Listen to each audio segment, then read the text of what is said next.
দেখেছেন দেশনেত্রী বেগম খালেদা জিয়া যখন রাষ্ট্র পরিচালনার দায়িত্বে ছিলেন, তিনি নারীদের শিক্ষা ব্যবস্থা বিনামূল্যে করে দিয়েছিলেন ইন্টারমিডিয়েট পর্যন্ত। বর্তমান সরকার আমরা সিদ্ধান্ত গ্রহণ করেছি দেশনেত্রী খালেদা জিয়ার সেই পলিসিকে আমরা সামনে এগিয়ে নিয়ে যাব। আমরা তাদেরকে অনার্স পর্যন্ত বিনামূল্যে পড়ালেখার সুযোগ করে দিব নারীদেরকে। প্রিয় ভাই বোনেরা, আমরা অতীতে অনেক সময় শুনেছি যে বাংলাদেশকে অমুক রাষ্ট্রের মতন বানিয়ে ফেলবো, বাংলাদেশকে তমুক দেশের মতন বানিয়ে ফেলবো। আমরা বাংলাদেশকে অন্য কোনো দেশের মতন বানাতে চাই না। আমরা বাংলাদেশকে তৈরি করতে চাই একটি কল্যাণমুখী রাষ্ট্র হিসাবে, যেই রাষ্ট্রে কম বেশি প্রতিটি শ্রেণীর মানুষকে রাষ্ট্র তার সামর্থ্য অনুযায়ী সাহায্য করবে, সহযোগিতা দিবে। যেই রাষ্ট্রে প্রত্যেকটি মানুষ, প্রত্যেকটি শ্রেণীর প্রতিটি মানুষ তার মর্যাদা অনুযায়ী তার প্রাপ্য রাষ্ট্রের কাছ থেকে পাবে। প্রিয় ভাই বোনেরা, সেজন্যই আপনারা দেখেছেন যে আমরা নির্বাচনের আগে বলেছিলাম আমরা দেশে ফ্যামিলি কার্ড দিতে চাই পরিবারের নারী প্রধানকে। কেন?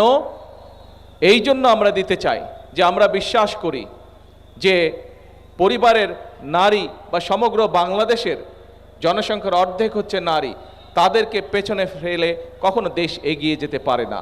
এবং সে কারণেই দেখেছেন দেশনেত্রী বেগম খালেদা জিয়া যখন রাষ্ট্র পরিচালনার দায়িত্বে ছিলেন, তিনি নারীদের শিক্ষা ব্যবস্থা বিনামূল্যে করে দিয়েছিলেন ইন্টারমিডিয়েট পর্যন্ত। বর্তমান সরকার আমরা সিদ্ধান্ত গ্রহণ করেছি দেশনেত্রী খালেদা জিয়ার সেই পলিসিকে আমরা সামনে এগিয়ে নিয়ে যাব। আমরা তাদেরকে অনার্স পর্যন্ত বিনামূল্যে পড়ালেখার সুযোগ করে দিব নারীদেরকে। এবং শুধু তাই নয়, পাশাপাশি যারা ভালো রেজাল্ট করবে তাদেরকে আমরা সরকার থেকে বৃত্তির ব্যবস্থা করব। অর্থাৎ বাংলাদেশের নারী যে সমাজ, অর্ধেক জনগোষ্ঠী, তাদেরকে আমরা এম্পাওয়ার্ড, অর্থাৎ তাদেরকে আমরা শিক্ষিত করতে চাইছি।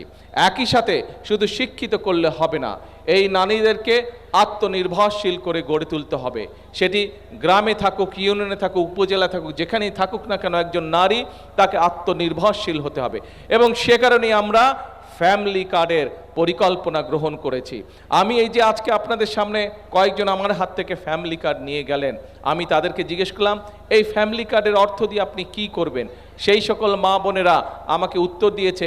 কেউ বলেছে যে সন্তানদের লেখাপড়া যাতে সঠিকভাবে হয় এই টাকা তার জন্য খরচ করব।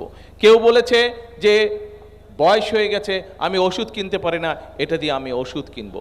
কেউ বলেছে সংসারের আয় রুজি বাড়ানোর জন্য ছোট করে একটি পুঁজি বিনিয়োগ করব এখান থেকে। অর্থাৎ সংসারকে সুন্দরভাবে শক্তিশালী ভিত্তির উপরে গড়ে তুলবে, সন্তানদের লেখাপড়া, নিজেরকে সুস্থ রাখা, একই সাথে তাকে পুরো পরিবারকে অর্থনৈতিকভাবে ধীরে ধীরে একটি শক্তিশালী ভিত্তির উপরে প্রতিষ্ঠিত করা।